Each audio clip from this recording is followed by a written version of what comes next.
All right, gangs, how about some Jets news? Yesterday we talked about some Giants and Bills. I'm going to get over to the Jets today. And first of all, hello. If this is your first time to the channel, welcome. It's a new channel. I talk about Jets, Giants, and Bills. Keep it New York here. So if you're a football fan, welcome. If you're a New York football fan, definitely welcome. Please subscribe to the channel as well. And I don't want you missing cool stuff. But with that, Denzel Mims has officially requested a trade from the Jets.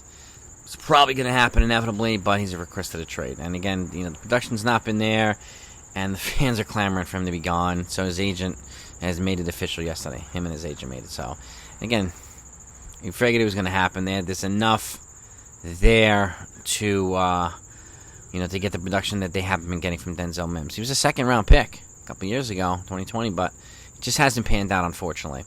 So, I don't know what they can get for him, to be honest. A fourth round or fifth round, if they could. I think that would be impressive for the Jets. I don't think they're going to get a second rounder for him. But, I don't know. We'll see what happens here. Let me know what you think in the comments. I mean, what do you think they can get for him? Do you want him to be traded and whatnot? So, let's get into it. And Dwayne Brown, they just signed 2 weeks ago. Another offensive tackle. He's been kind of really, really building things up. He's a veteran, 36-year-old tackles. One thing, he was with the Seahawks for quite a while. So, they're building chemistry on the offensive line. It looks like they're really, really solidifying themselves. And remember, they signed Laken Tomlinson also from the 49ers to really bolster the offensive line. And I think they were both wind up being, more necessary than before because Mekhi Becton is, as far as I know, is going to be done, right? So I'm not counting on Becton at all for the season. So these veteran guys, I think they're going to help solidify this offensive line to give some more protection, which they clearly need for guys like, Zach Wilson and their backup quarterbacks, Joe Flacco and whoever else they have at the stable there. But, I like what I'm seeing here from the offensive line. Again, it's time is running short to kind of build really, really good chemistry because this guy's only been here for 2 weeks. But I think they'll be okay with it. With a veteran like that, I'm more confident with chemistry building than I am with, a 24-year-old who hasn't had that experience, especially on a good team.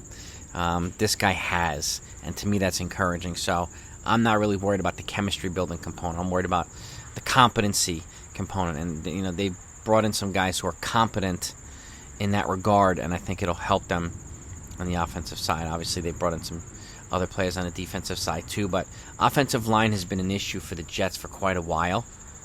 And I know that they've got Vera Tucker and they've got some other guys. I still think they need to. If I'm them, I'm drafting an offensive tackle in the first 2 rounds next year as well.